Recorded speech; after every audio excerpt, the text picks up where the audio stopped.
And 170,000 people just watched a high elo base trade. Yes. I don't believe it. We have to thank everybody who's on the stream as well. SteerSeries for providing some of the stuff for the players, the mouse pads and whatnot. PaySafeCard for providing the HD stream so you can see everything that happened in that base race down to the tiniest little technique that they used, and just really amazing stuff going out here played on the Alienware laptops. And I think, yes, absolutely. Thank you to Alienware as well. And I think we should mention Owen, who are hosting a record-breaking stream right now. We are breaking all kinds of records. Thanks to you guys at home. You are breaking the records right now for us. We cannot believe those numbers. We had high hopes, obviously, for DreamHack, but these numbers, a little bit surreal. And you know what? I am happy to say these people at home are watching pretty much the best games of League of Legends I have seen so far. These are really just coming out on top. Sick. Who could have guessed that that was going to happen? You would have thought, okay, they're all just going to blue pill and get back to their base. Yeah. This isn't going to happen. No, wait a minute. They are actually base racing. And I still have an ear-to-ear grin on my face. It's not leaving anytime soon. We have a second match to come up, and it's not going to be, it's just going to be the same intensity. They're going to leave everything on the playing field. I don't know how much they have left after that one, but I'm sure it's enough to come out with the same exact match. You heard the interviews there, and we see, we see Double Lift there giving some advice to Team SoloMid. Oh, that's cheating. Hey, guys, that's don't cheating. face check. He is the expert of not face checking now. Yes, and I just heard in the interviews just how amazingly close that game was. Both teams were amazed at how much it came down to the wire. And I believe we have something special coming up right now. We do, yes. We had the contest for win a trip to DreamHack. We bring you and a friend along to DreamHack, and we have a mic on those right now. We're going to quick interview with what their experience has been like and how the trip over here was.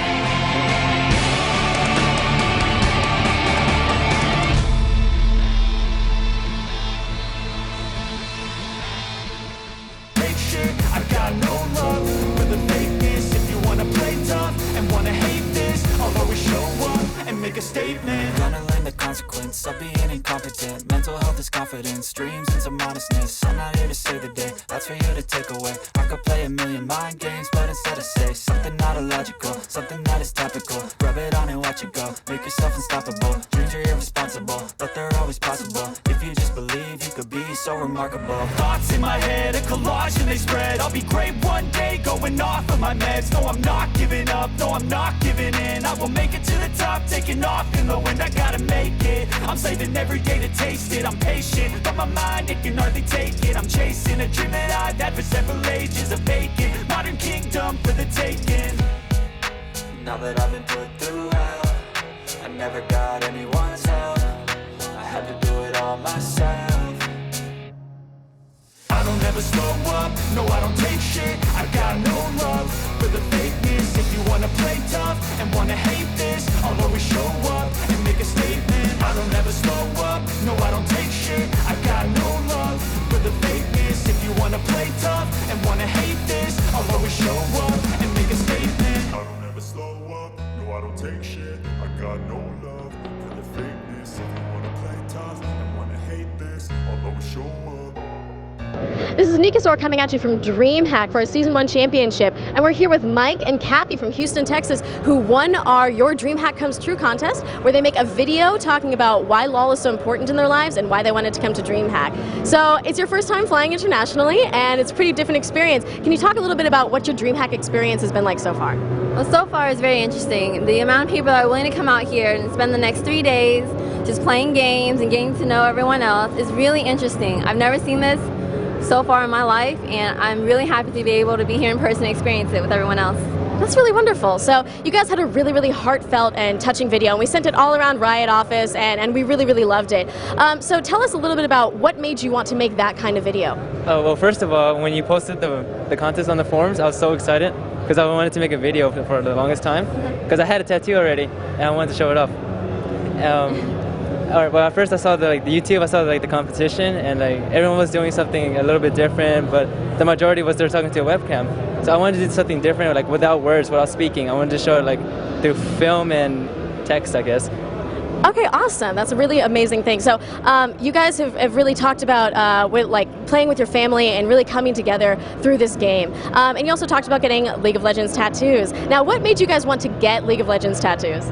Well, you see, around February, we were trying to figure out what would our Valentine's gifts be for each other. And it was one of those days where I got one of my days off from work, and I was just like, coming over, just wanted to play League of Legends for the whole day. You know, just being lazy, not trying to be pretty at all, and just playing League of Legends.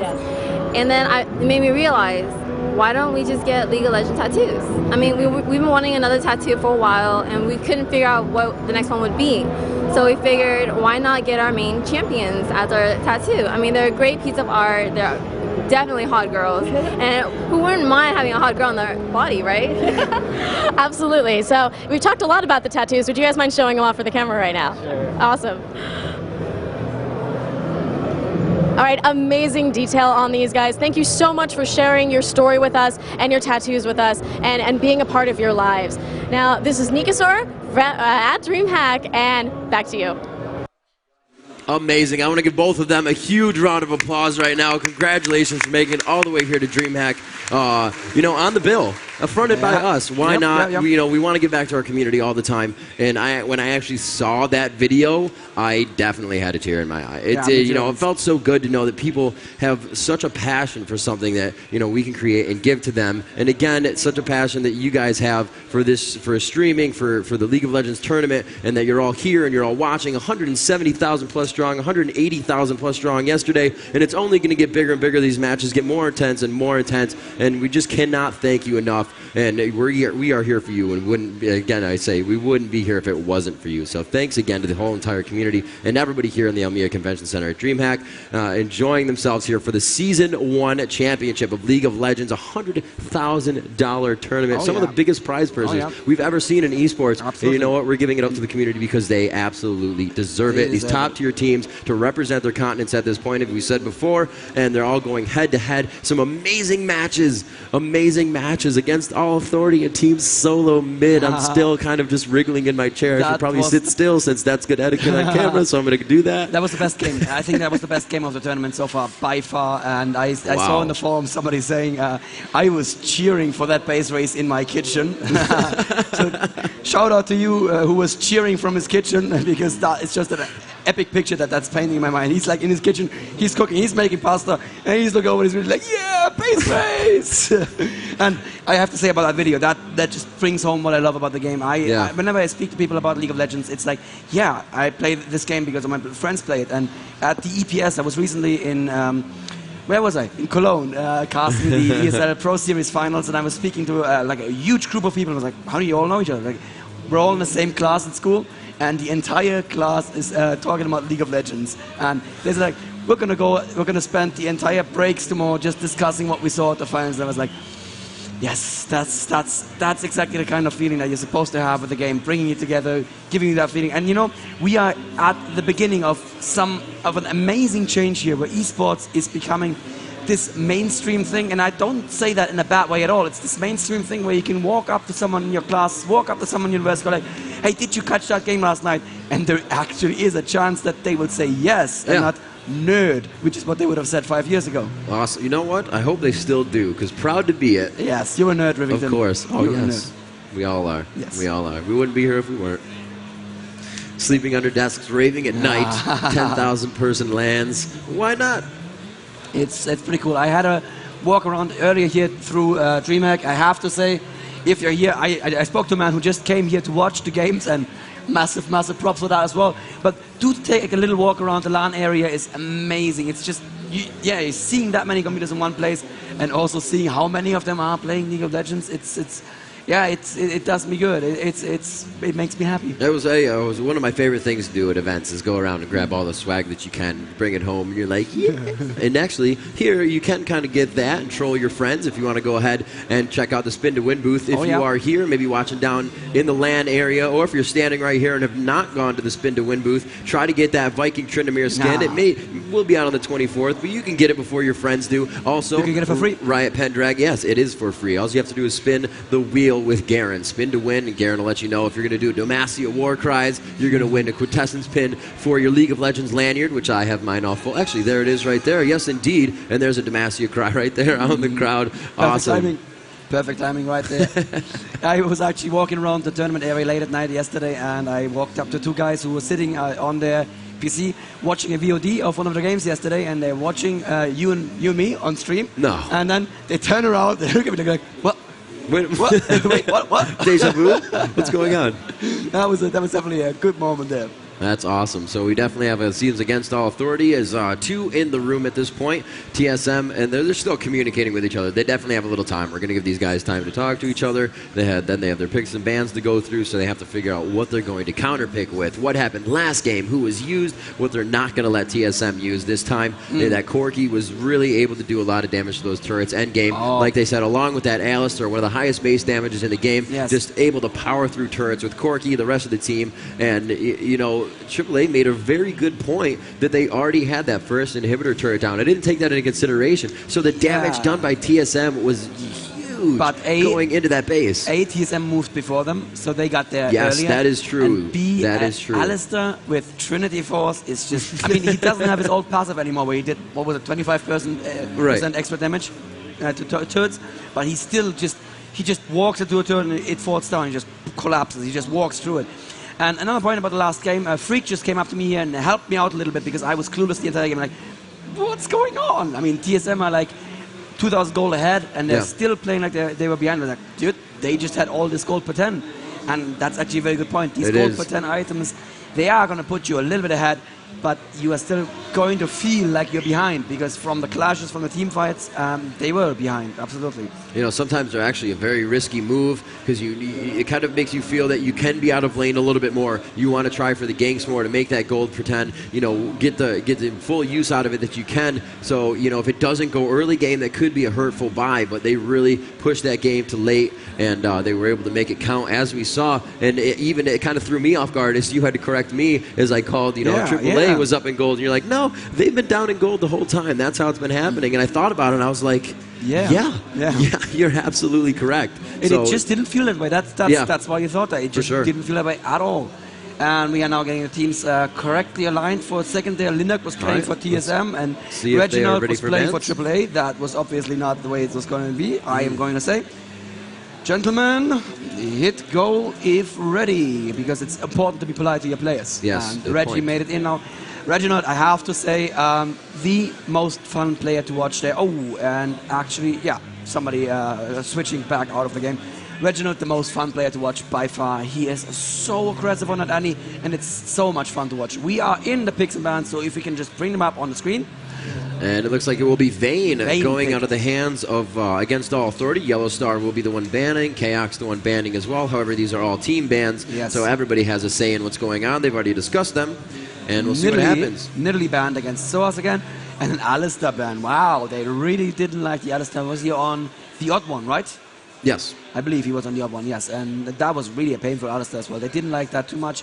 Rumble ban, very wise. Not because sometimes you can say, wow, that Anivia did so well, and wow, that Vlad did so well. And then you run out of the bans for those champions that you really need to ban, like Rumble. Yep. So very, very smart there on TSM.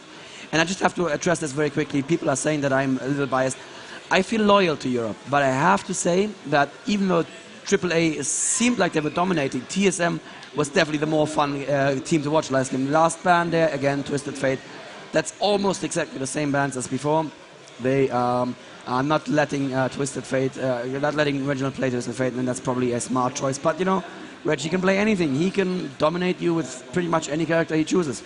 Yeah, that's something we've mentioned before and actually saw in that game as he picked up Annie and was just early game, picked up the pen boots, you know, so he was really relying on that AP rune page, and we saw the damage he was able to output, flashing over the walls just to continuously throw down on that, and we do see Yellow Star picking up Nunu. After the Vlad ban as the final ban for Team TSM, so they he was Vladimir, did actually fear Soas as Vlad, which, you know, that's a good character to fear, and Yellow Star just like, last ban, and he picked like within a second. He was like, yes, we need the Nunu, we need him on our team, we need to be aggressive in the jungle.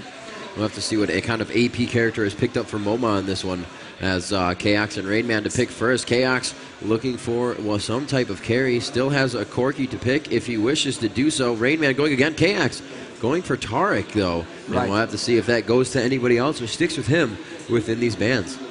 Or picks, rather. I really can't tell. Like I said, the American teams don't fall neatly into roles, so it's very confusing to me. It's just too much for me. I don't know. Chaos played an amazing Corki, though, and I'd be very surprised if they didn't put another AD range carry on him. If they picked up... Oh, not going to put Corki on him, because Kuja just picked up Corki for Yellow Star, who is actually known in Europe for his Corki. So that is going to be a very, very painful Corki right there. They pick Tariq very early. That means they don't want Tariq on the enemy lane, which means they want to be the ones to be aggressive in the bot lane. They don't want the babysitter. And there is the... there is a lane wig for AAA. I believe so. Soas plays a very mean lane wig. Yes, that makes perfect sense. So we're going to put him top lane, and we'll see who he's going against here. As Reginald goes to pick an Xpecial, Reginald going for a Zillion. There it is. A very nice, one of the best supports in the game. You know, you do have other supports that can make you invincible, but why not come back to life?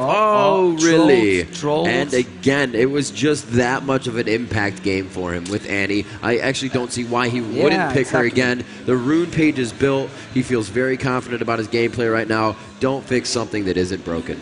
Yesterday, in one game against TSM, Cillian was banned, and somebody in the audience just came on and was like, why are they banning Cillian? Cillian isn't that strong. And I was like, well, Reginald is known in America for his very, very strong mid lane AP Cillian. I believe in the NA qualifiers, he completely outlaned, was it Hotshot on Swain? Yeah, Hotshot on Swain, getting first blood with a Cillian time bomb against Hotshot. So there it is. There is Reginald's AP Cillian. It's going to be very painful. Expect a full AP build on this. They did switch it back. And Xpecial going Irelia. He says, well, you're going to lane Wick. I'm going to go Irelia. And Wicked, who is the strongest Irelia player in Europe, I believe, even he fails against lane Wick sometimes. And this is not just some lane Wick. This is going to be Source's lane Wick. And I believe that Irelia up there is going to have a hard time.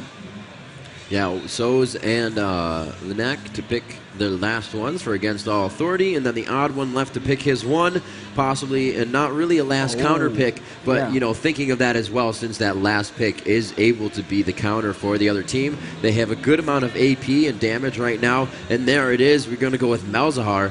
And that is going to be huge. Not a very tanky team on the side of TSM, but it's still going to be able to do a lot of damage. The silence, and that can really shut down Reginald in a fight, so he does not have the ability to ult somebody in time to save them.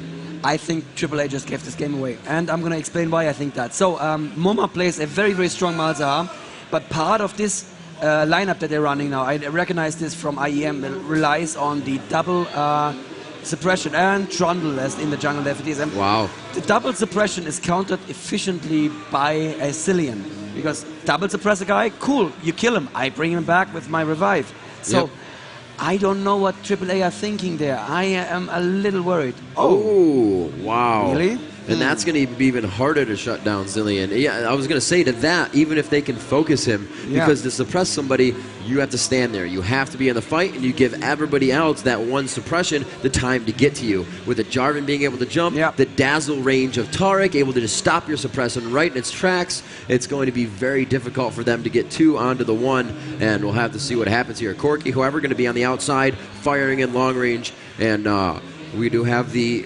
half-map ulti, if you will, coming into from the hands of Nocturne. The semi-global, The semi-global. And that's the picks and bans ready. And TSM only needs to win this game to go on to the upper bracket finals. Obviously, if AAA lose this game, they still have a shot going through the losers bracket. But, you know, with, what do we have?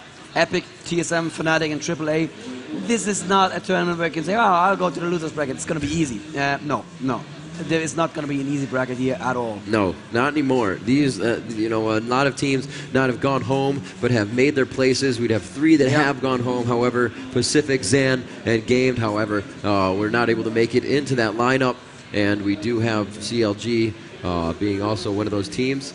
So we'll have to see what they can do here as Against All Authority and TSM go head-to-head once again. Possibly, well, let's Save for a second base race, just because it's fun. Just because it's fun. You'd like to see that, wouldn't you? Of course we would, but it's really going to be a different game here. A lot of cautious play to come into this one. Probably everybody's going to stick to their own jungle, start off with wards, get everything warded that they need, and continue to go right into the laning phase without really trying to put anything down. However, the Taric stun, you could start, I don't think, obviously not going to start with the fear, so you're not going to be able to get that out of the odd one right off the bat. So not too much to really shut them down in the beginning, and the other team obviously not with too many stuns and 0 stuns at the beginning of the fight. So it's really going to be a passive early game for the jungle invasion until the minions spawn, like I said, right into the lane phase, and then we'll see the action coming out from there. I expect a very tanky build here on TSM once again. With Nocturne, there is a danger that you are rushing for the Humus Ghostblade too quickly, because it's the must-have item on Nocturne, obviously. But I would actually like to see Wriggle's Lantern and maybe even a Banshee's Veil on Nocturne before that. Because then we have a team that's entirely tanky, still does good damage, because Nocturne with his Q will still do a lot of damage. And Reginald being the only squishy can revive himself. That will be a team where aAA will have a hard time taking any one person down, and they have a very single-person focused game.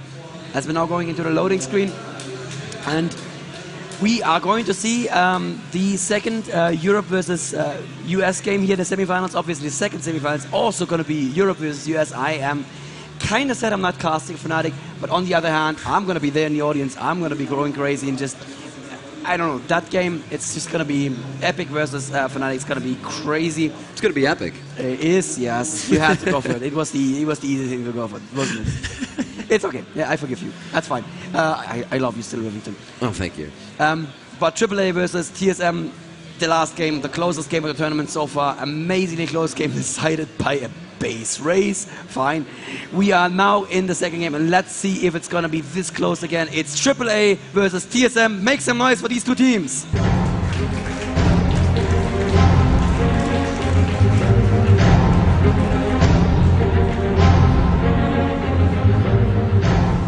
Here we are into your second match of the semifinal. First semifinal match we have here going on today in Jönköping, Sweden at DreamHack, the Season 1 Championship, closer and closer to the end. Teams being not disqualified but placed at this point and not in that first, second, or third place. And we'll have to see what team will move on and throw the other team into the loser's bracket to work their way back up again and possibly have to beat them twice in a row once again. And we'll have to see if TSM can do that right here to initiate their placement. And we are going to see actually a little bit, not invasion, but aggression that I wouldn't think we would have seen. And they have pushed up into that mid-bush. They are pinging around quite a lot about that blue area and the Wraith, or Wolf area, I should say. Looks like Taric will leave that position. They didn't see anything right away. They're not going to take anything from that. And they are going to go ahead and head back into their jungle, guarding up on the red and also guarding up on the top golems, making sure nobody is really getting anything from them. And Nuno here, very, very nicely done. As we can see, currently has not tagged a skill yet. If there is an early fight, he really needs that snowball. If there's no early fight, he really wants to have that consume to dominate the enemy forest. So there we go. He just picked consume. That means he decided there's not going to be a fight. I'm going to have consume, and I'm going to eat that first wolf right away. Yeah, definitely good view and catch on that. A good thing for Nunu's, a new player to learn. It's huge to have that ice ball in the beginning of the game to slow somebody down. Go ahead and nom that big wolf, and he's going to go ahead back up to blue. Let the leash come out from Malzahar. He does have his pet, so that spell is going to cast off his pet as he gets into mid lane. Very well played. Oh, no, he just went for the attack, actually. He's going to use his pet in mid lane. A very smart idea. It only lasts for the 21 seconds, yeah. Getting bigger on that every 7-second proc. And It looks like Taric in the jungle is going to help Nocturne, but it seems like they may go for the level 1 here. Yeah, and Cillian is top as well. Oh no, he's going for a little bit of jungle harass. He's going to go ahead, not harass, but invasion, and steal one of the Wraiths. Yeah, he can just smite the big Wraith and just go out without any problem. Yeah. Cillian actually says, I can take lane Rick, and I don't see that happening, because Cillian is the kind of character that just harasses you down. And Lanewick is the antithesis to harassment. He just has all these abilities to just heal himself up in no time at all, starting with the Duran's Ring for extra health, extra mana regen. I don't see how that Cillian is going to fare against the Lanewick, but we're just going to have to see. I'm sure Reggie knows what he's doing. Yeah, it's definitely going to be that, you know, you did damage to me, all right, I'll just take that health back. It's almost like fighting a Vlad, but a little bit more defense on that. Warwick will not make him take as much damage. However, it's AP, and his resistances right now are 42 on that, so we'll have to see if that comes into play.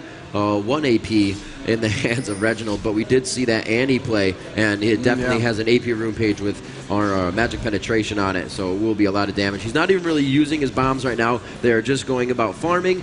Pretty docile lane at this point in time. It looks like Malzahar, obviously always a great laner. Malefic Visions pushing the lane so hard every time. There's not really much you can do about it. Once you lay it out, it's going to hop from minion to minion and continue to do the damage. There it is right there, going back and forth. The Sork minion's able to help as well. Linux stealing the blue because he knew that Nocturne wasn't going to start with blue, and he gets the shield from Janna, so he should be able to do it safely. Yes, beautiful steal there. That's going to put Nocturne behind quite a bit. A very nice job there, leaving the little minions, the small minions as well, that guard that blue minion, or the blue golem, I should say. That's going to stop it from spawning, and Nocturne's going to get back to his jungle and be like, yeah, thanks a lot, guys. So it's going to affect his jungle a little bit. Nocturne really relies on being able to use his shield, block, save himself a lot of HP in that. However, though, standing on his Q allows him to move to the jungle quite quickly, so it shouldn't affect him too much. He still can do the damage he needs to. We're going to have to see Reginald pushing pretty hard in his lane, so he has started using a few bombs down low. We have a few attacks, a few attacks there. But he should be fine. I am still amazed that Jarvan can keep up against the Corki, so apparently that is just not a problem being against a ranged carry there. I think the thing here is that we have really not seen this clash very often, so European ranged carries don't really know how to out-harass. I mean, he's doing it right now. He's just auto-attacking whenever Jarvan comes into a last hit. But still, Jarvan is keeping pace, 24 against 20. He's actually out-farming that Corki. I don't understand it. Well, with Tark being so close, he can just come up and stun Corki if he gets really close to Jarvan. Jarvan doesn't have to really worry about the damage. A quick heal from Tarek, and he's able to get the minions that he needs. Also, with his Q coming out, that sword thrust, he's able to take down quite a few minions at a time, so he's probably waiting for all those minions to get damaged and then go right through the kill on all the last hits. Looks like Nocturne is going to make his way up top, probably going to hook a right towards the golems or soak up some XP in top lane. Looks like he's going to soak up a little XP here, help himself out, and he is going to be able to stop those minions before they get to the turret. A very nice job. This means they won't be fed into the turret. A great strategy there and a great timing for him to get there. And now Aurelia can do everything she needs to get these last hits. Nice. He just stole that from her Q though. That means the Q will be on cooldown. That's just mean.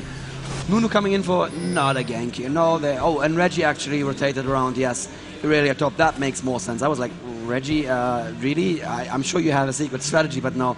Lenwick top is just, he cannot be harassed. And I think Team SoloMid understood that and did the rotation to the much more classical Aurelia top.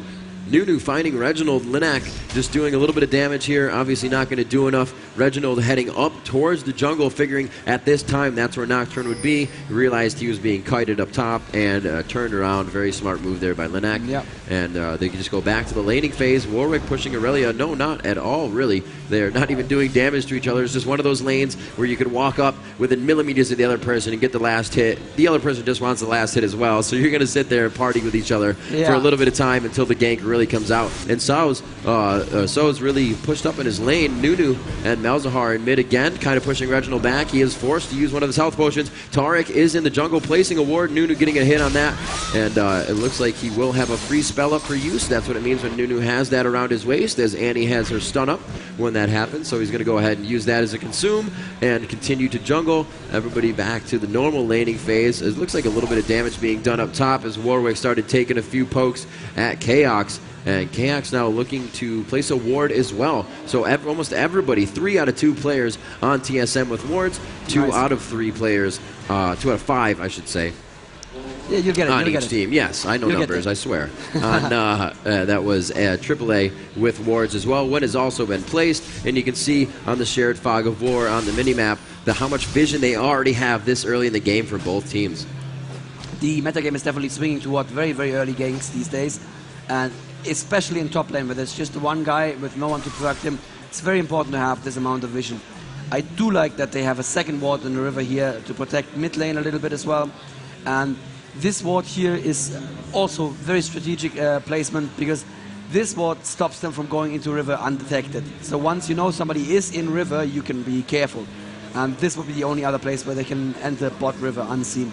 So that's good attack down bottom. A lot of damage being done to Yellow Star. Great job there. The dazzle coming out of Tariq. And that's just like the Mundo sitting in the bush throwing cleavers all day. It's just one of those things that makes you want to throw your mouse against the wall and just be like, why is this happening? Ah, this lane is OP. But they're doing a great job about it. The shield to come out from Janna is really going to stop a lot of that damage if it happens again. Kuja just has to be really quick with that and the reaction time, and we'll see if he can do that. Jarvan and Tariq still pushing bottom pretty hard right now. They're trying to put these minions into the turret. I've said before, you know, this makes it really hard for aAA the last hit. However, that minion wave coming up just in time, and it's able to help them out. It looks like we have a back. No, Warwick coming down. It could have something in mid here. However, Nocturne is right on the heels of Zilean. And they saw him. They have a ward right here, and he just walked past that ward. That is true, yes, in the top left there in that bush. So, there was a question on forums yesterday about the laning phase in these high-level games. Why is it, like you said, they just sometimes stand next to each other, last sitting away, and, you know, basically smiling at each other, not trying to kill each other? It's because, actually... Oh, wow, a teleport up top. Malzahar using the TP, and the null zone goes down. First blood coming out into the hands of Zoz, and they are able to take down Chaos. A very nice job. I did not see that teleport until the last second. Coming out of nowhere, the null zone dropped, and the suppression ultimate coming out of the hands of, that was MoMA on the AP, and he looks like he's going to turn into carry right off the bat. Yeah, that's beautiful play. We saw that yesterday from AAA as well. They do the teleport strategy so well, and if you just have a suppression show up without warning, it's going to be extremely painful. Wow, Odd1 taking a lot of damage here from Warwick. Obviously not with a real passive health steal. So Warwick is not really passive. You know, Warwick just being able to steal it with his abilities. And we're going to see what he can do to just continue to push that lane. A lot of damage, but Blood Boil on, so he's able to get out of there and do the damage for MoMA to go ahead and grab that blue. Corki is forced back to his turret, and the turret is now going to take all of his last hits, which he does not want, as Warwick barraging. Oh no, not going for the turret. He's going for last hits up top still. Didn't really do any damage to that turret, maybe about 200 HP. And we will see everybody back to the lanes, junglers in the jungle, and with the ward placement to be done as all wards have been expended off the map. We'll see where the new ones are placed, and we'll see how that plays into the game in the next few minutes. Every time I try to explain something interesting happens. So just to finish that thought real quick, what happens in these higher level games is that people know when they can be aggressive, and sometimes both of them cannot be aggressive because they put themselves in a disadvantageous situation with the minions suddenly focusing on them. So often they'll just stand next to each other and just say, yeah, well, you're last sitting, I'm last sitting, how you doing? It's happening here right now. How you doing? How's it going? That's great. Very good. I am last sitting too. It's very civilized, isn't it? Yeah, KX just, you know, using that ability. If he gets the kill on the ability, the cooldown comes right back up. He's able to use it again, hop all over the place. You can see they're actually just kind of dancing with each other. It takes two to tango. That's exactly what they're doing. Blue is going down, and it is going into the hands of Zilean, and he will take that in the middle. He just ulted himself. Yeah, he did. Wow. And did he? Wow. Reginald just kind of looking pretty there, putting on the bling for Malzahar. No, to be fair, Malzahar can kill him with one combo. That is true. He has 0 mana. You're right. So. Yes. I should go ahead and slap my hand again. He was coming out a little out of position, and the cooldown on that, not going to be too long. It's already over 1/4 down, and he's going to have that up pretty soon. A lot of mana coming back in his favor, though, already. So we're going to see when he uses that. MoMA has not built AP yet, but he's still sitting at 36 AP, so that's a very, very aggressive rune page that he's running there, and that means, yes, he would have been able to kill Zilean with one full spell reel easily enough. Yeah. So what's coming mid now? Not something I took into consideration. Good point. So what's coming mid now? Probably just to hold the lane a little bit. I don't think he want to jump. Actually, if he gets the first suppression down on Reginald, and he currently has his flash. No, he doesn't have his flash. Oh. If he had, actually, there it is right there. Waiting for him to get out of the suppression. Coming in, but he didn't get the pull down in time, so he will get away. Yes, he will. Will he? Wow, that was close. 137 there, the lowest health on Zilean. That was great. Obviously, MoMA flashing in with the first suppression and the second suppression from Warwick, but just not quite enough damage there because MoMA didn't take the time to put down the pool first. With the pool would have been a guaranteed kill. And it looks like Malefic Vision still doing a lot of damage. Malzahar able to proc another one off onto the odd one, and it's actually done almost about half of his health with 2 Malefic Visions and getting hit by nothing else.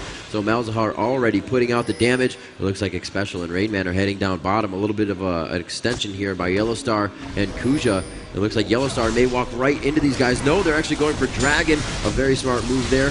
And I believe that both Clairvoyances have just gone down to see what is going on in this situation. Janice has been used by Kuja as well as Xpecials, and they are going to be able to grab that Dragon. It's 13:03, so pretty much 19 minutes, and we'll see that next Dragon come up. Will it be a forced fight? Will they have vision on it? And it's really going to be the Rainman, or TSM I should say, to figure that one out. I don't believe that AAA had vision on when it went down. Well, they probably had a vision of Team TSM going back, and they can guess it from there within 10 seconds or so. True, so true. They don't have the precise timing, but they have it down close enough. Right, good enough for going to the fight. It doesn't die right away, so they'll be able to rebuttal that if they need to. Yes. Well, it doesn't die right away unless they get really good farm on the odd one, which is possible. Really going back top, but once again, they just, both lasted. And they say, how you doing? How you doing, mate? I'm fine. I'm lasting too. Cool. Yeah, they're very friendly to each other there right now. These are two characters who can actually become aggressive because they both have so much lifesteal, but neither of them feel like they have the upper hand. And if you go aggressive and you didn't have the upper hand, then that just means that you're going to be pushed out of lane. Soa's actually leaving the lane voluntarily here to take the red buff from the odd one. That is very nice team play there. Very good to put it on Irelia, because now she can go absolutely aggressive. She has the slow or stun from her spell, from her E, I believe. I don't play Irelia that much. And she will have the additional slow from the red buff. So that is going to look very painful for Warwick. Nunu going back to take blue, which should spawn very soon. And let's see what's happening bot lane here. Yeah, not a whole lot. A lot of passive gameplay at this point. 1-0 at 14 minutes into the game. No turrets have been taken down. I don't really think a lot of turret damage has even been taken by these turrets. I'm checking the bottom ones. A little bit of damage there. Mid is actually taking quite a bit of damage, as we saw Warwick and Malzahar pushing that as they were harassing Zilean and Nocturne. Top turrets, really no damage there. So it's all about the last hits right now for both of these teams. It's kind of just like a stalemate until they really want to get together and congregate for a fight. And we'll see when that happens. It should be coming up within the next few minutes. We do have 4 minutes before Dragon comes up again, and that may be our first one. Looks like Tariq is going to make his way back down to the bottom lane with Rainman. Continue that laning phase. Chaos is back up top. Check out his items. He already has his mallet, and we're going to see how he uses that against, possibly slowing Warwick if they get him into a good gank, and he won't be able to get out of that one. Warwick, however, using Flash. No, yes, he is Flash and Exhaust. I was looking at his ultimate. Yep. I was like, that's not a summoner spell. Nope. That would be nice as a summoner spell. Have infinite duress as a summoner spell. I'd take that. Yeah, that wouldn't be him at all. A very smart play from Reginald here mid against Malzahar. He is running 3 Donuts rings and then a Catalyst, because now he has enough health, as long as he stays in full health, that Moma can no longer burst him down with a single combo. And lots of pink Zilean getting caught off guard here. The null zone going down. They will be able to make it out in time. They silence Zilean right off the bat so he could not ult himself, but Nocturne was really able to deter what Malzahar rather and Nunu were going to do in that situation. As the bottom started actually to converge up, you saw them both going towards Dragon. Aurelia coming down from top. Nocturne still in middle, and the suppression from Warwick could really take him down. Malzahar still doing, Moma I should say, a lot of damage without his ultimate. If he can still throw down that null zone and the Malefic Visions, it's like Mord ult and igniting you. Yeah, absolutely. What happened in mid right here was that Malzahar had the leash from Nocturne on him already, so he thought, well, I can channel my ult now, it's just going to be interrupted by the fear anyway, so I'll fall back, because otherwise that would have been a guaranteed kill on Zilean there, right there. Then Zilean coming back with a pot. Yeah, that was not a good time for him to go home, but he was low and he just knew, well, Moma is still in lane. I cannot go to lane with half health against a Malzahar with flash on. That is just gonna end in tears, and they're gonna be my tears. It looks like Zilean mid is trying to do what he can. It looks like they could get a Malefic Visions on that. A lot of damage coming out of the hands of that bomb from Reginald. Jarvan looks to be a little bit overextended as he's placing wards, and he knows he needs to get out of there. He does not see where Nunu is on the map, and he doesn't want to find out. Not like either of them can really take each other down at this point, but it could start enough to kite that into a team fight. Neither want that to happen. Been a pretty passive game so far, as, like I said, a very cautious game for both teams.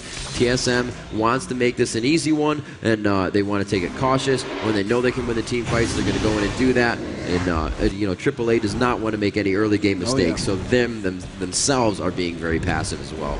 And we heard it in the interview just after the last game. Both teams, massive amounts of respect for each other. They said this was the closest game they had in a long time. And they don't want to risk anything in a game like this. Yeah, it's double lane bottom. We are seeing some pings going down by TSM.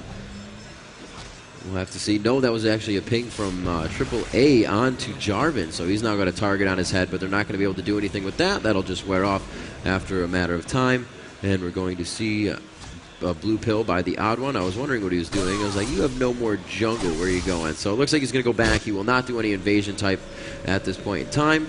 And Chaos and So's still farming back and forth. It's like farming against the Nasus. He's like, leave me alone. I just want to farm. Yes, she's winning the farm fight a little bit, but you know, it's still lane weak. She cannot push him down. It's just not going to happen. And the odd one actually building that Yumu's Ghostblade, but also building nicely defensively. He did finish the Wriggles Lantern for extra warding, and he has that Heart of Gold. The gold per 10 items are much more popular in the American metagame, and we can just see TSM doing it, playing it just that way. It looks like he will go for the check on Dragon. Nocturne does not have any wards. Yeah, he went all the way in there. He's like, maybe Dragon's hiding in the back, I bet you.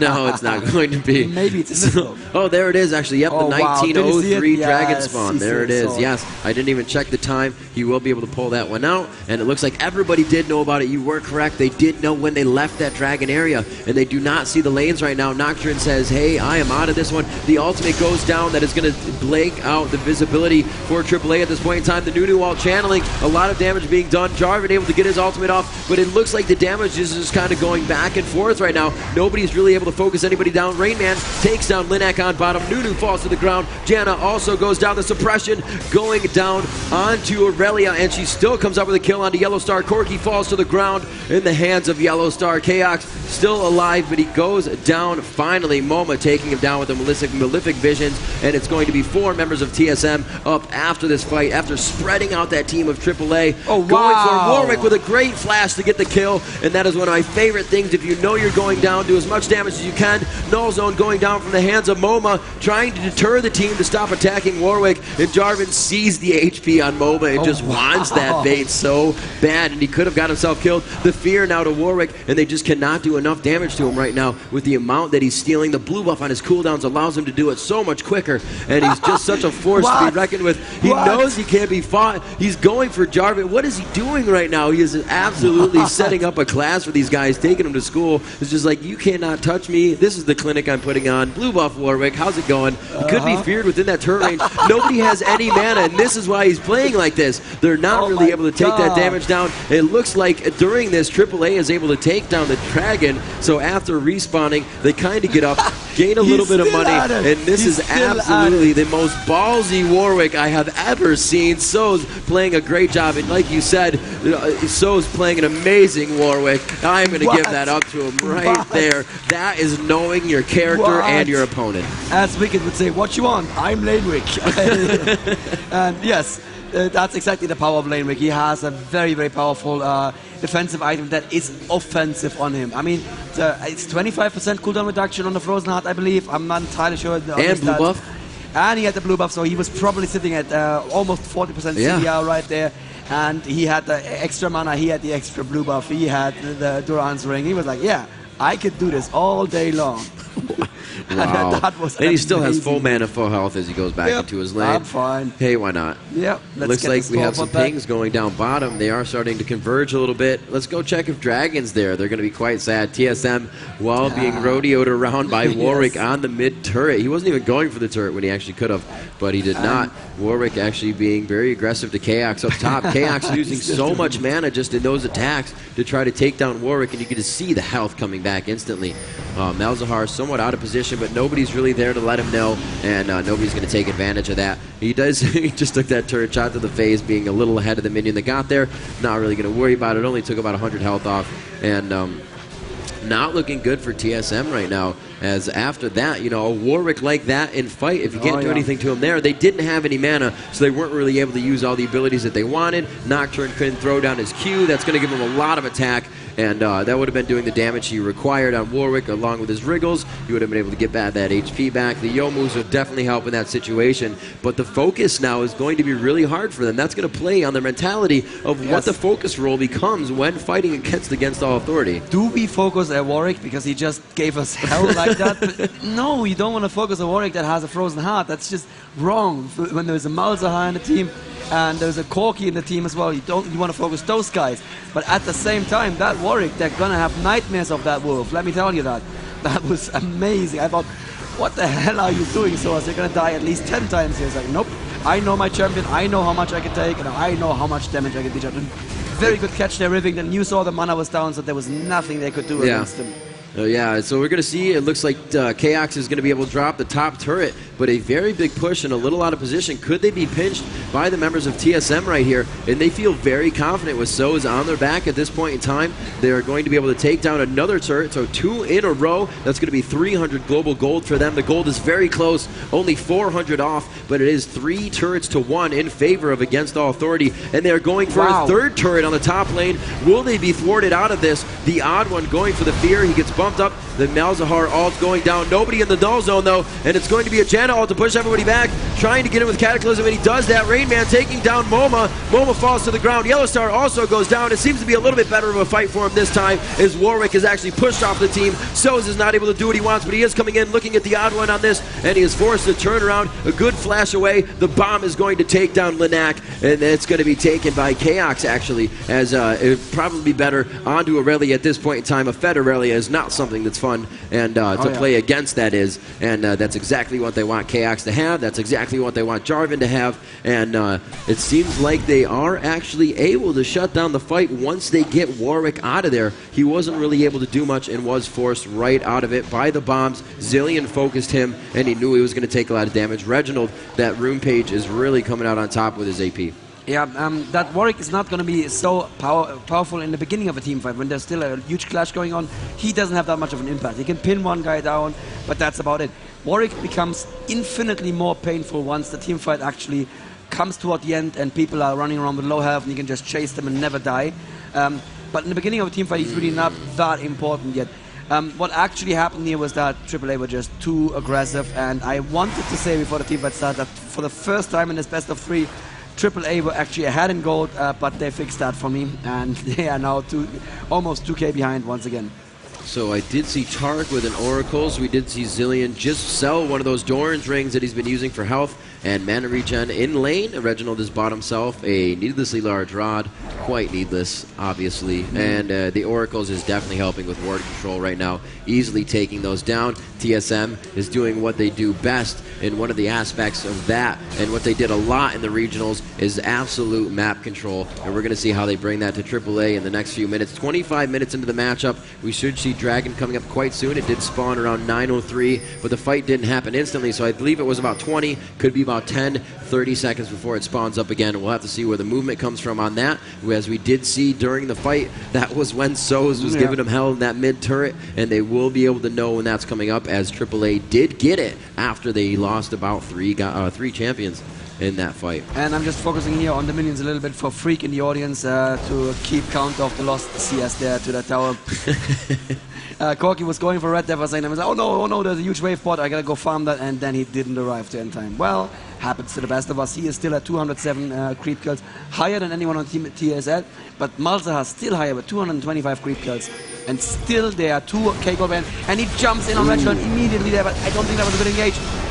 Yeah, he jumps in actually right on Yellowstar. The odd one going down. No null zone even down, and they're able to do a lot of damage. Looks like Kuja goes down as well in the fight. That's 2 to 1 down right now. As Zillion falls, his ult is down. He is not able to use it, and it is a 3v2 situation in mid. 3v3 situation, rather. Moma with the Ignite on. The follow from Aurelia. She's able to dash in and get that kill. Can she go all the way through? She is ghosting the Blood Boil on Nunu, but he's getting caught up on the minions, and he's not able to get around him. So unfortunate there. He would definitely have been able to slow her. tower, but I don't think Warwick has enough mana that they would have been able to really initiate again on that fight. Very nice job. 3 for 3, both coming out evenly on that one. And it was initiated not around any turrets, brought to the turret, but still, we saw it happen on an open fight. So it's really going to be, if they can close that fight in, it's going to be in the base next time, forced off a Baron or a Dragon. And here it is, aAA able to get their second Dragon and hold that true.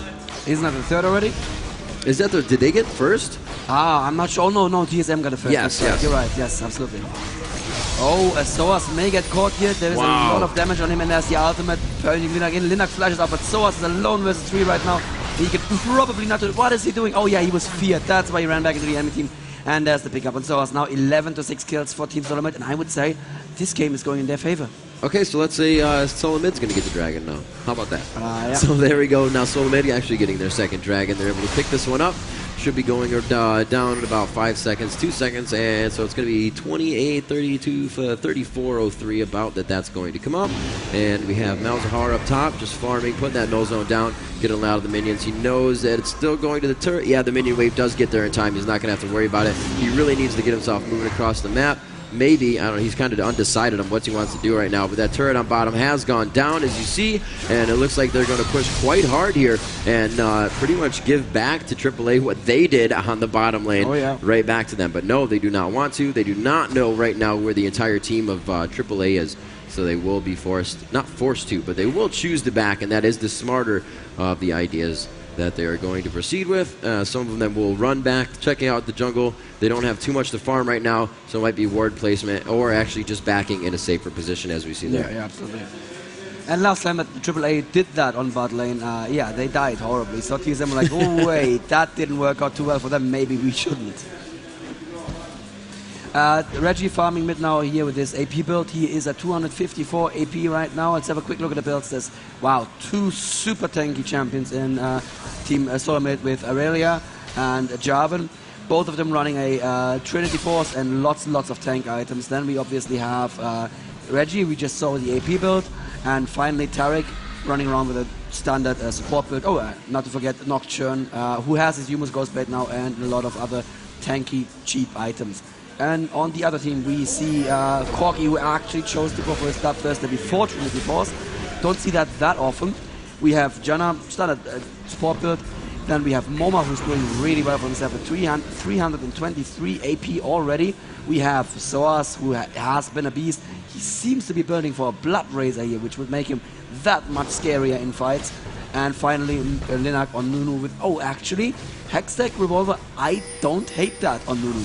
Normally you would say, no, you need to be full on tanky, but he does 2 things to consume, right? So he does lots of damage to a minion, and he gets lots of the health back. But with Spell Vamp, the initial damage he does to a minion also adds to the health he gets back.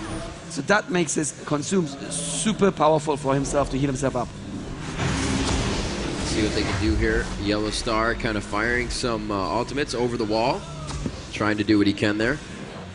And we are going to see them taking the Wraith camp quite easily. They're just going to back off. Experience for everybody right there. It's not really going to matter. They're making sure they clear their jungle so they're getting the experience and not AAA. It looks like it's going to be a forced battle here on this turret. Jarvan tries to go in with the flag toss. Aurelia says, you know what? I got this one. Don't worry about it. The Nunu all good. He channeled down. They don't have any way to stop that. And it's going to be a no. It did get stopped just a little bit. Not a full proc. And it's going to be huge damage onto the odd one. Nocturne falls to the ground. Linak also goes down as Nunu trying to channel the ult in the beginning of the match there.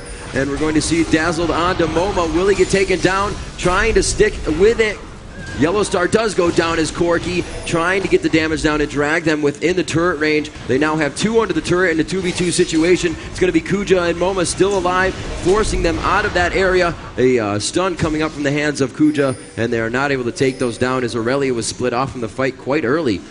She was doing damage and trying to fight Corky, knowing that she had to get out, didn't want to get focused by Moma, and now they are back into the lane, and it looks like they're going to be able to go through this one quite quickly, and we do not see that Reginald's ult was able to be used in that fight, so they could have done a lot more damage around that turret if that was up. Absolutely.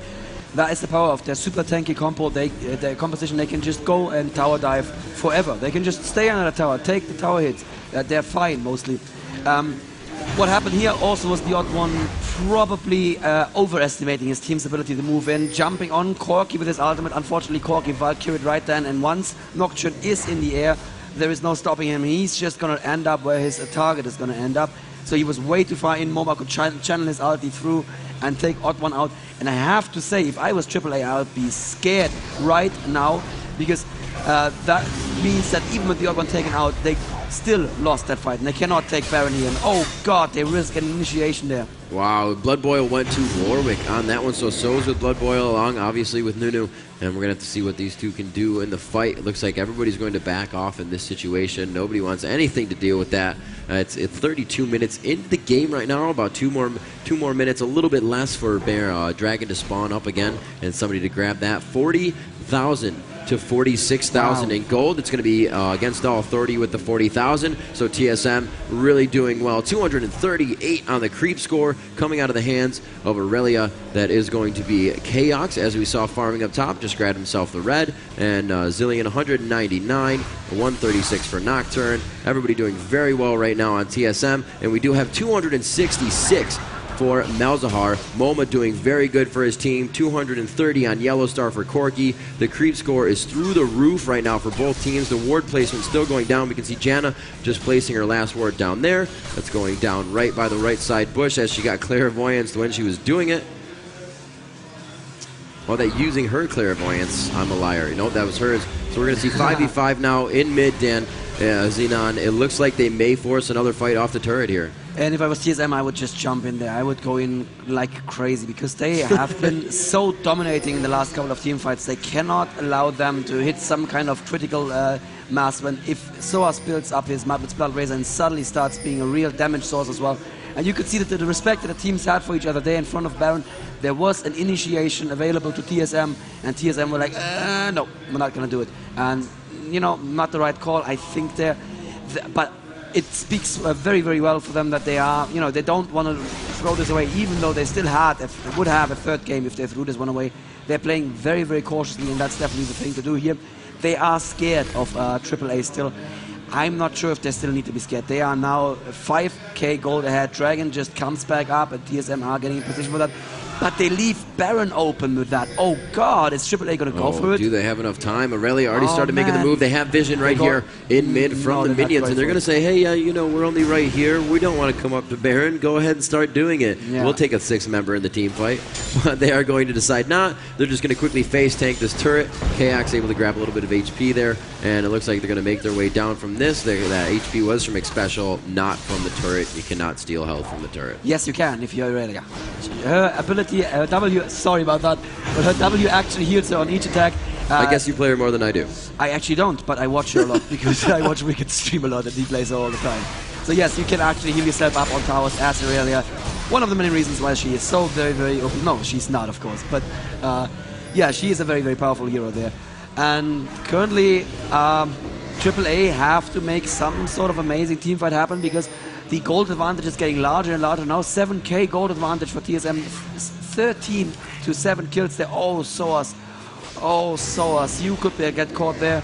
Yeah. Oh, wow. Oh, wow. He's there. Dead. It is. The ultimate coming out of the hands of Nocturne. He will be able to stay around the turret, but it's not going to do that much damage to when it's focusing. It was Nocturne himself. They're able to come out with a big kill there, and we saw this being detrimental last time. Always losing that one member caused TSM to be able to push very far up in this, and we'll have to see if that happens for him again. This is a one turret down from here. A gigantic regular minion wave down bottom with one siege minion doubled up there. How much damage can they continue to do on this? They have destroyed that turret. Moving up now, they will have a lot of room here to focus somebody. If anybody comes out, it's going to be Aurelia or Jarvan to just jump on top, and they don't even care about the turret. They are going to initiate this fight onto Yellow Star. He is in the Cataclysm, and he flashed and Valkyrie'd away, wasting both of those escape spells for himself. Rainman looks like he could get caught here. He does have Malefic Visions on. It's not doing too much damage as he throws up a shield. During the fight, they're able to take down the turret, and more focus to happen. A good pop-up by Kuja. He's able to stop the flow of that fight and really make them think twice about what they're doing. Flash is now being used, and it's being turned around here. A Vayne would be amazing in this fight, but they don't need it. A nice suppression by the ultimate of Malzahar. That's MoMA coming up big, but Yellowstar on the kill. They're going to chase down Zilean, and they are not going to find him. On Dragon from aAA. They're like, yep, they're all low. One of them is dead. Let's go for Dragon. Let's do it right now. And I hope they follow through this one final time, because they've been so scared before. And of course, Reggie is safe there, but that's a Banshee's pop. That's lower health for him, so he cannot stop the Baron right now. And AAA, please, please, please, just go to Baron and do it. Yes, that's what they're doing.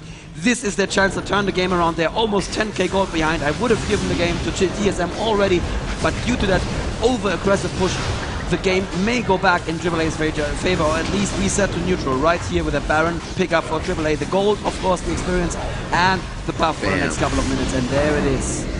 Yes, indeed, and they're not going to go ahead and push top tower. That's a lot of damage they could be doing, and another 150 gold globally for their team.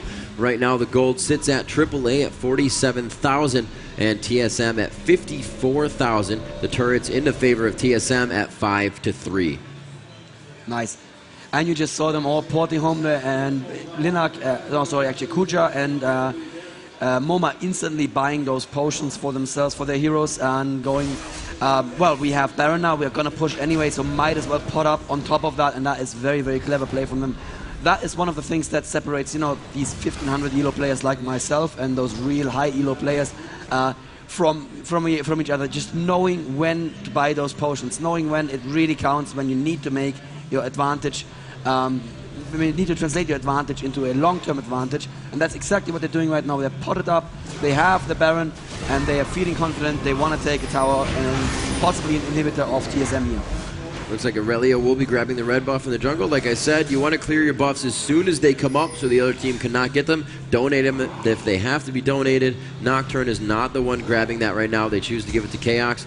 A smart move. Chaos has been initiating a lot. He has the items to be doing so. That Force of Nature to stay clear of any of the AP damage he would take. The Triforce already. A Randuin's Omen and a Shurelia's Reverie. A huge build right now for Chaos, but Yellowstar, a big push up top, and here we see the lane, a lane race, if you will. And they are going to be doing this. Actually, two backing right now for AAA. 3, 4, 5, no, 5, yes, 4, they are going for that bottom turret as quick as they can, seeing that they backed right away. They're like, all right, you know, that's not going to happen again.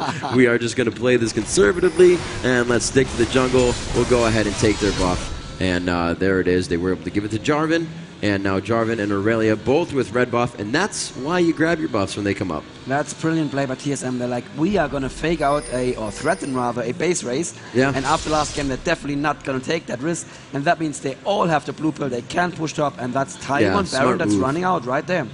Just a mind game being played there. Even if they didn't have the intention, as you said, to take out the base race or to go for the base race, they still caused everybody to have to back in that lane.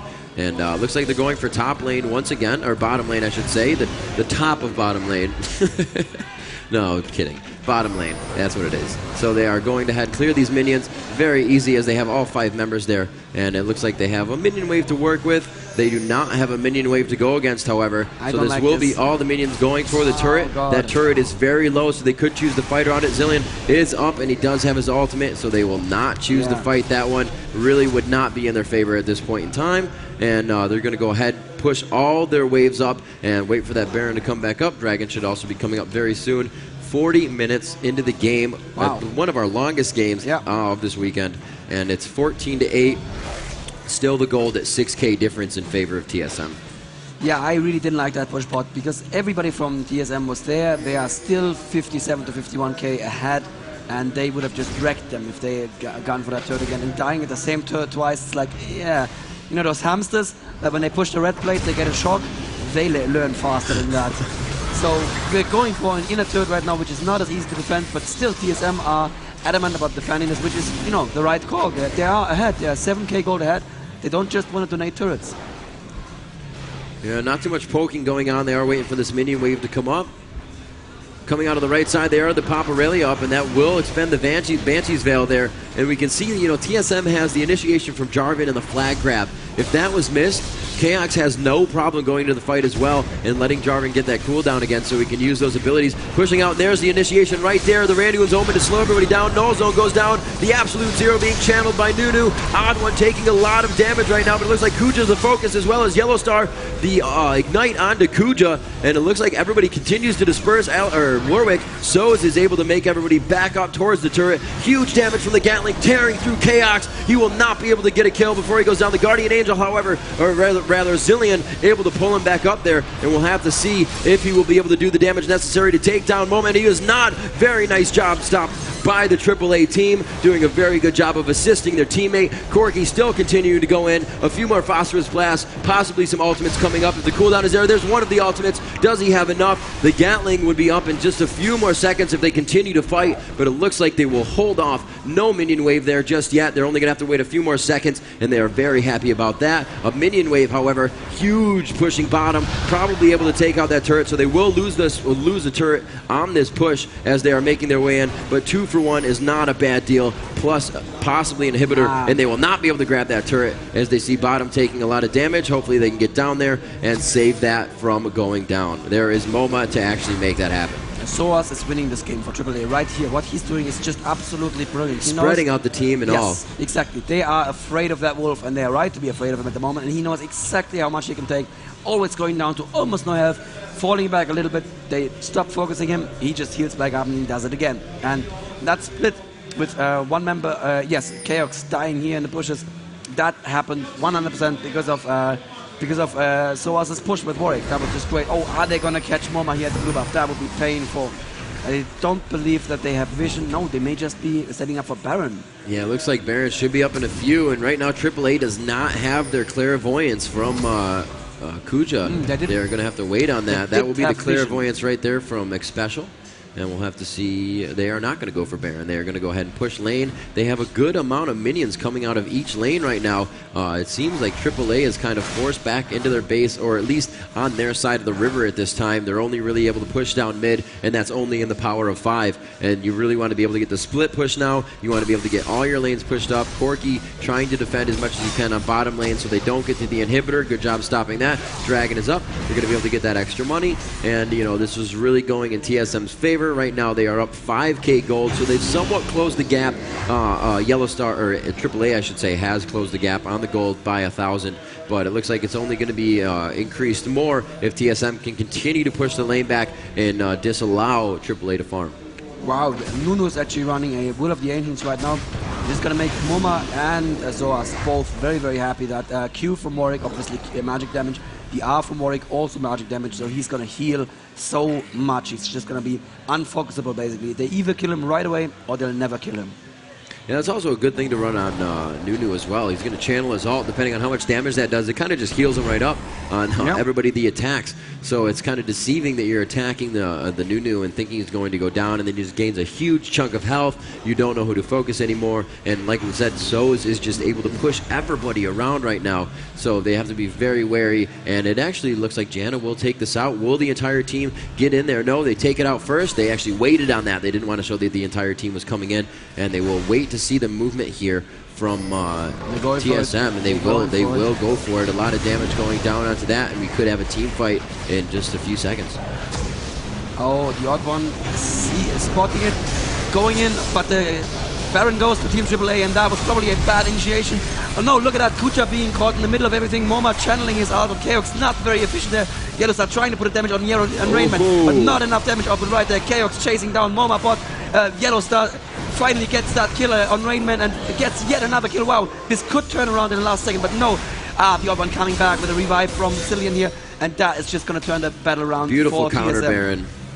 They did lose the Baron, but that was a beautiful fight. I didn't think it was a great initiation because Corki was out of it, but they could jump onto Corki then very, very quickly with Aurelia. I think it was Aurelia that jumped on him, and they just didn't get the odd one down quickly enough. And he has just built that one Heart of Gold and the bench as well, but that was enough for him to stay alive just long enough to ruin that fight, because if Corki had been able to come back from up here and join the fight down here again, that would have been a fight in favor of AAA, no question. Yeah, if they were to grab that Baron, that would have been huge damage that they would have been able to output throughout the entire fight as they pushed them back into that area, breaking a lot of line of sight, taking a lot of them down, a lot of the support down really early. Janna really not being able to get her ult off effectively, and a good fight by TSM. Double buff on Reginald as well as Chaos, so those guys are sitting pretty at this point in time. And 10-3 actually for that is Chaos on Aurelia. Very nice gameplay. And 303 farm, 349 farm for Corki.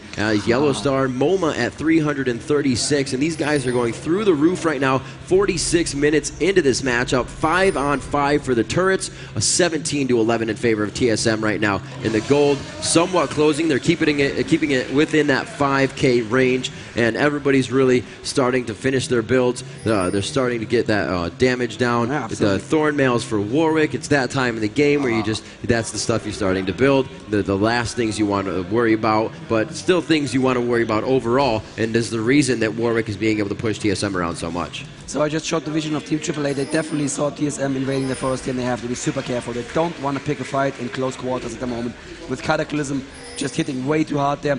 So this looks like it's still in TSM's favor, but I'm revising that opinion right now, because they have one big problem with Cillian. Cillian is an amazingly strong character early game, but he falls off so badly late game because his damage output comes only from his Q, and his Q has just too much cooldown. Even with the W shortening those cooldowns, he can use it 2, 3, at most 4 times in a fight. And if that doesn't kill, then there's no more damage from him there. And they're going for this inhibitor, but I think AAA can fight this out. There's enough open room here for them. They can jump on somebody with double suppression, and I don't think TSM wants to take this fight. And no, they're making a nice line here back through the forest. Soa's maybe trying to jump on someone here. No, he's not going for it. Okay, he's not that crazy. Yeah, playing very cautious. They just throw the ward down in the bush.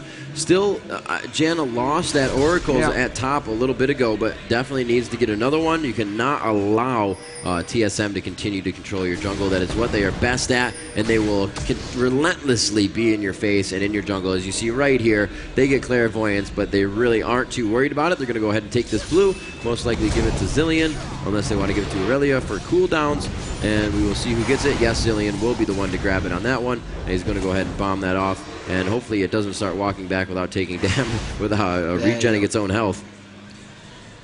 Well, this tower is probably down. This tower is down. There's nothing AAA can do, but they can definitely defend the inhib tower, and they're actually so aggressive. They say we can defend you in open lane. I don't think that's a good idea. Then again, the enemy minions, like you pointed out earlier, are actually working in favor of AAA with that absolute zero channeling through and restoring massive amounts of health to Nunu if he actually channels that with all these enemy minions around him. So I'd say again it's somewhat in favor of TSM, but this is so close. I know I can't call this. I mean, I don't see the damage output anymore from TSM. There's Irelia, who does really good damage. I mean, there's Jarvan, who now has the Atmos Impaler, so he's sitting at 206 damage as well. But it just doesn't compare to Corki there with his Trinity Force plus 266 attack damage. Wow. And MoMA with his 500 AP right now, and with Sonya's Hourglass as well, keeping him safe in those fights. I think this is really a case of where TSM either focus down one of the enemy damage dealers right away, take them out of the fight, or risk losing the fight. Good minion wave in middle. Will they use this to push up? Looks like they are grabbing their own red. They're going to give that to Corki real quick. A little help from Linac. And yeah, she is quite tanky right now. 3,300 HP on Linac. The Nunu really growing to be something to be reckoned with. He also has a Banshee's Veil, so he can get that absolute zero off whenever he wants. Looks like Dragon will be going down. A lot of crits being put down on that right now. Wow, that died in no time. That did definitely die in no time. So we'll see the builds right here. Crits coming out possibly from that Nocturne, Yomu, Aurelia not really having that much crit. She does have a Triforce, so yeah, it's there. And just with that, they're going to be able to melt anybody that they find out of position. It looks like they will be able to go for their blue here, or placing down a ward. No, Janna's like, hey, there's a ward here. I saw it. Let's go back and get it. Super defensive play. Super defensive play. Rivington, I did not expect to see yet another close game like this. I just expected one of the teams, and to be honest, I expected it to be TSM, to just find the chink in the enemy's armor, as it were, and just get in there and kill them right away, because they have shown that they are amazingly adaptable. But this game is, if anything, closer than the last game, and I wouldn't be surprised if it ended in the base race too. Looks like Jarvan has been the one to grab the oracles now. We have red and blue buff on Aurelia. Chaos is running around. 3 Banshees Vals on the team at this point in time. Tark does not have one, and Aurelia does not have one. It doesn't have the build or recipe for one. So let's see what they do here. A big minion wave for Reginald to go ahead and take by himself. That's going to drop pretty instantly on this, and he's going to gain a lot of gold. I love that sound when you kill so many minions. And we're going to have 5 members right now of aAa now in mid to see what they can push down to this mid turret. They seem to be going backwards, and they will continue possibly to buy. They do have a golem down bottom. Who wants it? It looks like Nunu or Corki is going to be the one to grab that. And now they're just going power in numbers, really looking for wards. Cujo with that oracle, setting one down himself and seeing what he can find. I wouldn't mind Morella's Evil Tome at all as last item on Zillion right now. Right. He needs those cooldowns to go even lower. It's not an item you see that often, and you know, you could argue for Lich Bane as well, because that would just spread out the damage a little bit more. But we'll have to see what he builds here. Obviously, he's building Sonya's Hourglass right now. Very scared of that Corki, and that Corki is very scary, so that is a good hero to be scared of. But look at that. Even though that Corki does so much damage, he still has Randwind's Omen, and he has Bench as well, so he is also building very tanky. He builds for survival. And what's gonna happen here? AAA are actually going into the forest of TSM. And did TSM spot this? Yes. No, they did not. They don't have any wards there. They have no idea that currently AAA is behind them in the forest. And they're looking for AAA in their forest, or maybe they're looking for a Baron. But they would never expect AAA to come from that direction. Wow, this could be really painful if they flash over the wall into the Baron. But no, they're going into AAA's forest. So the teams in each other's forests right now, looking for each other. Kind of a game of hide and seek right now. Yeah, we'll see what happens. They're trying to find. Aurelia is going to be the first one to come out. They do see the flag of Jarvan, and they're going to get a little bit of extra attack on that. I don't know if they're going to initiate on the fight here. You see Aurelia coming in strong. They're taking a lot of damage from Corki. Wow! Corki doing so much damage. Yellow Star able to put out that DPS, and a lot falling. It's going to be Kax going down to the ground, one of the tankier characters right now. The odd one falling, not looking good for TSM in this fight. Great focus coming out of the hands of Against All Authority, and they're able to take down 2 without losing 1. A very nice job by Against All Authority on that fight. And Jarvan will fall, still following Zillion. They do not care about that. Nunu is going to be able to take multiple turret shots, but Zillion using those buffs to help him. There's going to be a dazzle there onto, oh, it went to Warwick, and that was really where the damage was coming from. A quick consume, and they are going to be able to take down this turret. Against All Authority, turning the tables on that one in a 2v5 situation, 2v4 situation, as Yellow Star has gone down, and this could be a very big push onto this turret as they have those minions. Oh, they're not going for it. They pinged the inhibitor, but changed the mind. 3 of Team TSM still down. Is this gonna be the win for AAA? Actually, wow, Moma probably misclicking there on his on your hourglass. You didn't want to do that early, but wow, they could take the next. Wow, Reginald 40, and Reginald is gonna fall here. That's game. That's game right here. Incredible! Oh God! Wow. I am not gonna survive today, Remington. Look at that! Look at that! AAA jumping up, hugging each other. Wow, what an amazing game! What are we seeing here? What is this? I don't even... This is so amazing. This is exactly what semifinals are supposed to be. The championship is only going to be that much more intense. $100,000 on the line for these guys, and they are going all out for it. Blood, sweat, and tears all over the place. Not really, but yes, it is. These guys are leaving nothing to chance, playing their hearts out. They didn't want to let anything happen there. They said, this is our final push. We have a minion wave. Let's do what we can do. You know what? I feel kind of bad for Freak right now. He got to cast the Fnatic versus AAA this morning, which was really quick. And then he got to cast the CLG versus Gamed, which had, I think, a jungle gangplank. And we get these amazing games. I'm not going to survive today. I'll tell you that right now. I was trying to save my voice, but I'm getting carried away here. And these games are shake amazing. Fist Freak in the crowd. Shake fist. Sorry, man. Well, you're going to get to cast the grand finals tomorrow. That will be streamed to the Dream Arena. So that is going to be pretty epic right there.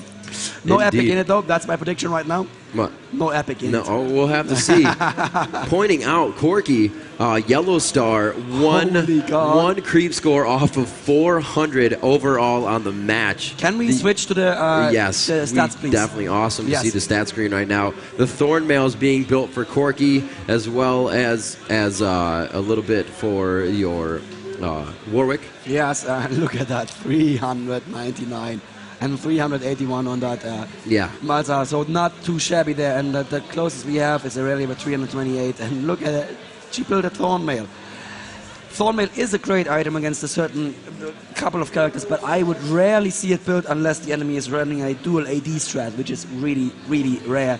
Thornmail is an extremely one-sided item. It's like, yeah, I am really scared of the enemy AD. It's not going to give me anything against people that don't auto-attack me, right? For an AP carry, will ignore that Thornmail 100%. They're not going to auto-attack you anyway. Oh, yeah. Right? So this is a really, really desperate item, but I just see it on Source as well. Well, on Source it makes sense. Okay, we have Chaos, we have Rainman, we have the Odd One, all of them doing good amount of AD, but on Aurelia, that's like, I am so scared of your Corky, please don't hurt me. It was a close game, and you know, most of the time, I thought TSM are taking this, you know? They were so far ahead. Let's just look at all that stuff that they built. Wow, there's a finished builds, a 10, 4, and 2 Chaos. The team was doing amazing. Nobody even died that much. Overall, they had 6, 9. Yeah. Almost no death here on TSM. We have Stark's Fervor as well, which makes a lot of sense for AD carries, for 3 ADs in the team, and actually built on a support. You see that? Stark's Fervor built on a support. That means, wow, we are way ahead in gold. Guys, stick around. This was the second game of a best of 3, and from what it looks like, this is the most epic best of 3 that we have seen so far. Yeah. Wow. Tell us what's coming, Rivington. We will have a quick interview with the teams, I believe, coming up quite shortly as the third match to go. I believe we have those interviews ready at the moment. Yes, I think they should be ready any moment now, and then we're going to have the third game of aAa versus TSM, and me dying slowly here because I just can't believe I just had to cast what was it, 1 hour game? Was it a game? It was about a 1 hour game. They were at the 50-minute mark when all of that started to happen with inside the bases. You know, we saw the fake base races going towards the bottom. A little mentality game being played by TSM. They caused aAA to back off, but in the end, aAA was really able to win on that fight in the jungle, continue to push through, and it went all the way down to pushing Zilean and down towards the inhibitor. They're just a very good job of being able to split up TSM on that. And I'm checking over there in the tournament area right now. Are we ready for the interviews? It looks like they're still walking around. And yes, we still have a little bit of time before we go to the interview. So that was the second. Okay, after the first game, we said that was the closest game of the tournament, right? I think we have to revise that statement.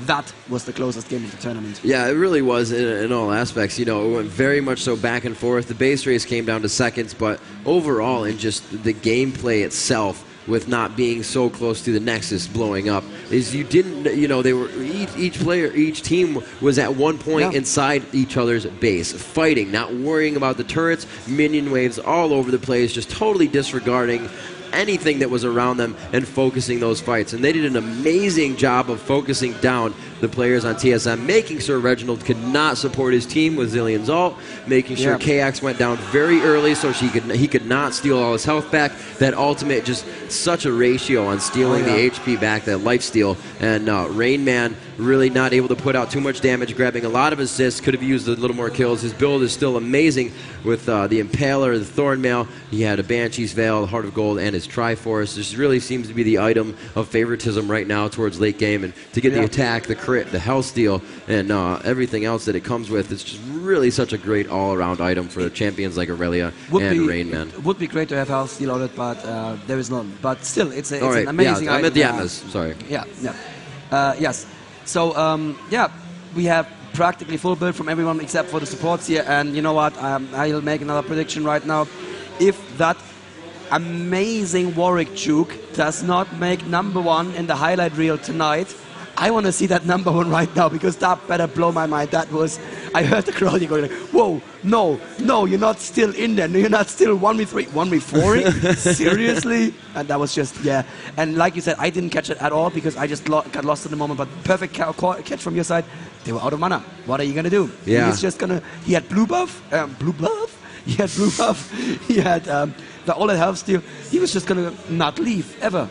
Yeah, he, especially being inside the turret, going for the turret, sometimes hitting and taking a turret shot, quickly just grabbing that HP back. Yeah. An amazing play, and you can tell when somebody is playing one of their best characters and against characters that they fully know how they are played, especially without mana, how much damage they can do. It would have been a totally different story even if Nocturne had a Q and he could have procced that Q. He would have been doing a lot more damage and attack. Yes, absolutely. And I think the more I look at its score screen, I think what really doomed TSM here is that they were going for a quick game. They had Reginald. If you don't go for... sorry, they're not Reginald, they had Cillian on Reginald. Yes. If you don't go for a quick game, Cillian is kind of like this. He goes like this, then he peaks around level, I don't know, 8, 9, then he goes way down. It has amazing utility. That ultimate can just turn fights right away. But he is not going to have any damage output. And if you build him pure AP, that bomb, yeah, it's going to hurt like hell, but it's going to hurt like hell 2 or 3 times a fight, and, you know, not too bad. Yeah, what are you going to do after that? Yeah, exactly. Not much. Run around, speed some people up. And speed, actually, this is a interesting fact. Somebody was wondering about this. I don't believe, and Freak's probably going to correct me right now, I don't believe there's any ability in League of Legends that has an AP scaling that affects anything other than damage. So you're never going to get an ability that gives you more speed based on AP, or an ability that gives you, I don't know, more range based on AP, because that would be incredibly hard to balance. Maybe one day we'll go there, but for now, everything that AP does is damage, and if you only have that one damaging spell, then yeah, you can have 600 AP, but you know, it's not going to turn the fight around. And I can fortunately stop talking right now because we have an interview. And we do have an interview. Let's see what is say. going through the heads of these players as they come into the third and final match of our first semifinals matchup. That was just an incredible game that we just witnessed. I'm here with Yellow Star, who played Corky in the last game on Trine AAA. How are you feeling right now? The audience was on the edge of its seat. It's very stressing since we just did 2 very tense games. It was really hard. We have to stay focused all game long, and it's exhausting, but we have to go for the third game. Yeah, I can't even imagine what it's like for you guys. Like I literally said, everyone over there on the crowd is on the edge of their seats. Everyone at home is on the edge of their seats, on the edge of their kitchen, as some people are watching from their kitchens right now. I mean, that last game, you guys had there was an unkillable Warwick. You know, the pressure's on for your next game. The next game really decides it. What are your thoughts heading into that? Sorry? What are your thoughts heading into the next game? You know, there's a lot of pressure, so, how do you feel? A bit stressed for sure, but we have to manage it and play our best. Great. Well, best of luck. The games have been so equal lately, so we don't know what to expect at all. So we know it's going to be a great show from both teams. So thank you very much, and you can go finish preparing. And back to you guys.